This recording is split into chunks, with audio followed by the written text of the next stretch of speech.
तुमच्या भावानं घेतलंय एकदम नवीन कोरं करकरी ड्रोन। तर जय शिवराय भावांनो, माझं नाव आहे चैतन्य आणि स्वागत आहे तुमचं आजच्या व्हिडिओमध्ये। माझी लाईफ एकदम चांगली चालली होती, तर मित्र म्हणला की ती मुलगी ना तुझ्याकडेच बघती। हे खरं आहे का खोटं हे समजण्यातच माझा अख्खा महिना गेला आणि यामुळेच व्हिडिओ पण येत नव्हते 1 महिन्यापासून। पण इथून पुढे व्हिडिओ रेग्युलर येणार। करा मोबाईल आडवा, तुम्हाला एक नजरे दाखवतो, पण त्याआधी कमेंट मध्ये मला सगळ्यांनी कॉंग्रॅच्युलेशन करा।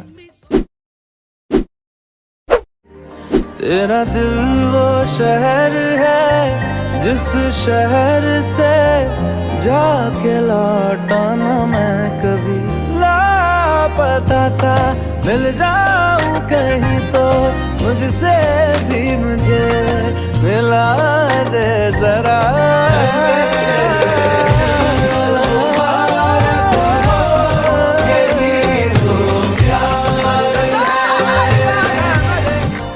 तर भेटू लवकरच पुढच्या व्हिडिओत।